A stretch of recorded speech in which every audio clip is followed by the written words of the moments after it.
ሰላም ቤተሰብ እንዴት ናችሁ? ደህና ናችሁ? ያለው እግዚአብሔር ይመስገን። ባላችሁበት ሰላማችሁ ብዝት ይበልኝ ቤተሰቦቼ። እንግዲህ ጨረቃዎች ብቅ ብለዋል። እውነት ለመናገር እኔ አላምንም። እንዴት ሊሆን ይችላል? እናንተ እስከ መቼ ነው ግን ሀይሚ ትዕግስት የሚኖራት ማለት ነው? አስባችሁታል?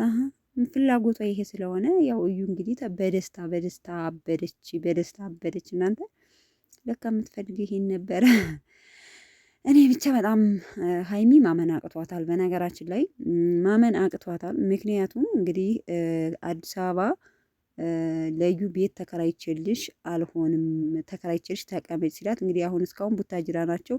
አዲስ አበባ ላይ ቤት ተከራይቼልሽ ልጅሽን ይዘሽ ተቀመጭ፣ እኔ ሰፖርት አደርግሻለሁ፣ የሚያስፈልግሽን ነገር አሟላልሻለሁ ሲላት አልፈልግም አለች። እሺ ብሎ እንግዲህ በነገራችን ላይ እንደ ሀሰን ዛሬ በሀሰን እንትን ዛሬ ነው የተስማማሁት ማለት ነው። በነገራችን ላይ ልክ ነው። ለነገሩ ከቀድሞም አቅብታታል።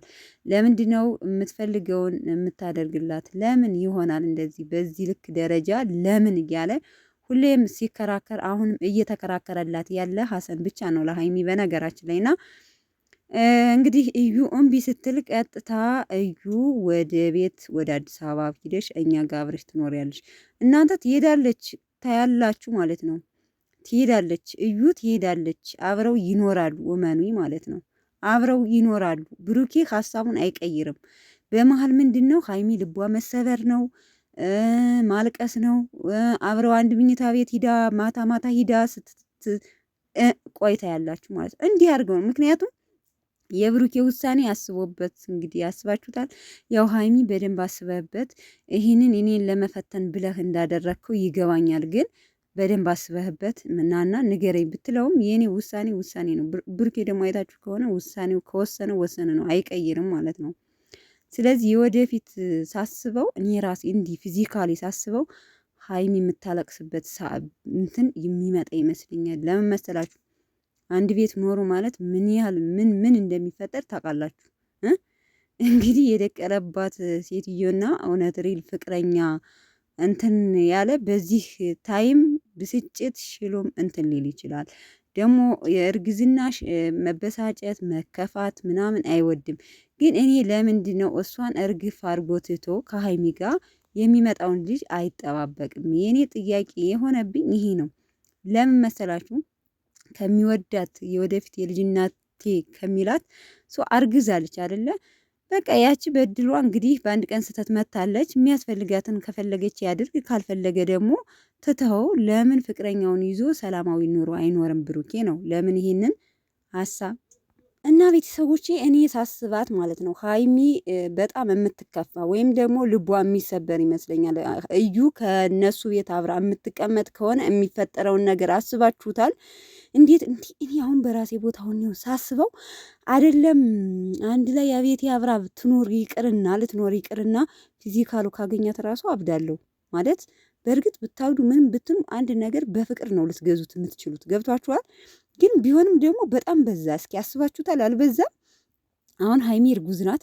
ብሩኬ የደቀለባትን ልጅ ምን ኬዝ ድረስ እየሄደ እንደዋ አስባችሁታል? በጣም ያስጠላል። ምክንያቱም እዚህ ቦታ ላይ ሪል ሚስቱ ምንድነው የምታደርገው? መለያየት ነው በቃ አለቀ። እንዲህ አሁን በትክክለኛ ነገር ስታስቡት እንዴት እስከዚህን ደረጃ ድረስ ልትታገሱ ትችላላችሁ? እና ሀይሚ ማመን አቅቷታል። ዙሮ ይሄ ነገር ውሸት እንደሆነ ወይም ደግሞ እኔን ለመፈተን እንደሆነ ይገባኛል። ስለዚህ ሪል ቀስ ብላ ተረጋግታ ለማውራት ወይም ደግሞ ለማስረዳት ሞክራለች። ግን ያው ብሩኬ እንግዲህ ጨርሻለሁ ከኔ ጋር ከጎኔ እንደምትሆኝ አውቃለሁ ብሎ ነው እንግዲህ። እኔ እስኪ ምን እንደተሰማችሁ አላቅም ቤተሰብ። እኔ ግን እውነት ለመናገር በዚህ ደረጃ አልጠበኩም። ብሩኬ ጭራሽ አዲስ አበባ ሂዶ ከራሱ ጋር ቁጭ ያረጋታል። በተአምር አላሰብኩትም ማለት ነው። አላሰብኩትም። እንዲህ ሀይሚ ምንም ማለች ከኔ ጋር ናት ስለሆነች ከአንተ ጋር አለቅህም ብላ ስላለች ብቻ አናቷ ላይ እንትን ማለት የለብህም ብሩኬ። እንዲህ ማድረግ ያለብህን ወቅ ቢያንስ እንዴት እሷም እኮ የልጅ እናትህ ልትሆን ነው። ምናካክ እንዴት ነው እስኪ እናንተ ስታስቡት አብሮ እንዴ? ምን ነው እስላም ነው አንድም ሁለት ሚስት አብሮ ይዞ ቁጭ የሚያደርገው? ይቺ በእርግጥ ሚስቱ ትሁን አይደል? ግን ምንም እንደምታደርግ ያስባችሁታል? ቀን በቀን ብሩኬን አቅፋ እየሄደ የተተኛ እንትን አረ በጣም ይደብራል። ማለት እኔ ወደፊት አብረው ሲሆኑ ሀይሚ የሚገጥማት ችግር ነው እኔ እየታየኛለሁ። ምክንያቱም ቅናት ይፈጠራል። እንዲህ ግራ እየገባኝ ነው ከምር። እኔ እንደዚህ አድርጋችሁ እንትን ባትሉት አሪፍ ነው ብዬ ነው የማስበው። ብቻ እንግዲህ አላቅም የሚፈጠረውን ነገር እናያለን። ብሩኬ አስቧል፣ ታያላችሁ። እዩ ወደ ቡታጅ ወደ አዲስ አበባ እንደምትሄድ እመኑኝ ማለት ነው። እመኑኝ፣ ቆይታ ያላችሁ